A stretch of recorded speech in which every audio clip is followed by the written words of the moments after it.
Yo, real talk, how not to be a loser. Because let's be honest, nobody wants to be stuck in that loop. No energy, no goals, no just scrolling through life like a background character in your own movie. And I get it. I've been there. I used to wake up, check my phone, eat junk, skip the gym, and end the day feeling like I'd wasted 24 hours. I wasn't lazy because I wanted to fail. I was lazy because I was exhausted not from work, but from the constant pressure to be perfect. To look like I had it all together.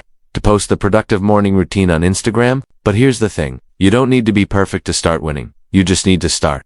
So let's flip the script. Instead of asking how to be great, let's talk about how to stop being stuck, because that's where most people trip. The first move. Drop the all or nothing mindset. Seriously, if you think you have to wake up at 5 a.m., meditate for an hour, do 100 push-ups, and journal in cursive to be successful, you're setting yourself up to fail. I did that. I bought the fancy planner, downloaded the 5 a.m. club app, and quit after 3 days. Why? Because I felt like a fraud. I wasn't there yet.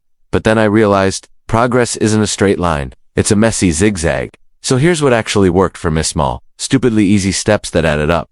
First, just get dressed. No, not in your pajamas. Put on something even if it's just jeans and a hoodie. That tiny act signals your brain, hey, we're doing something today. It's not about looking hot. It's about breaking the inertia. I started with that, and within a week, I noticed I was more likely to leave the house, talk to people, even want to do stuff. Second, do one thing, just one, that moves you forward. Not 10, not 5. One, maybe it's making your bed. Maybe it's sending that email you've been avoiding. Maybe it's just drinking water instead of soda. The key, make it so easy you can't say no. James Clear calls this the 2-minute rule in Atomic Habits. Start with a version of the habit so small it feels ridiculous. Want to work out? Just put on your shoes. Want to write? Just open the document. Once you start, momentum kicks in. Third, stop comparing your behind the scenes to everyone else's highlight reel. Social media, it's not reality. It's a filtered, curated, edited version of someone's life. You're not failing because you're not there yet. You're growing, and growth isn't linear. Some days you'll crush it. Other days you'll binge Netflix and eat cold pizza.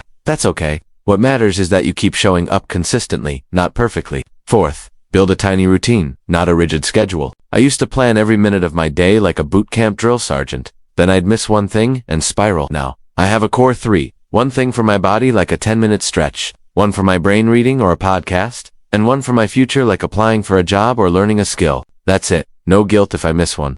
Just get back on the horse the next day. And finally, be kind to yourself when you slip up.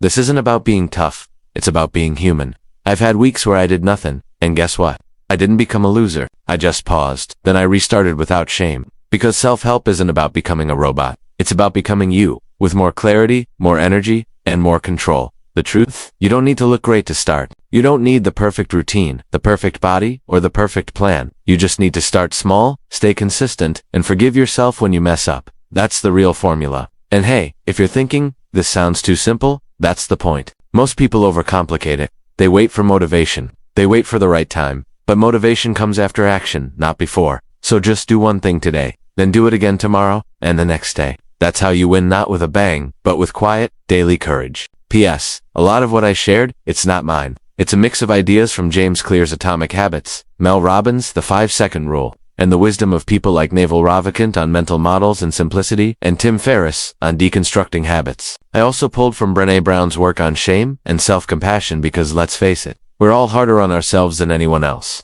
So take this not as my gospel, but as a remix of what's worked for me, and for thousands of others. You've got this. Just start.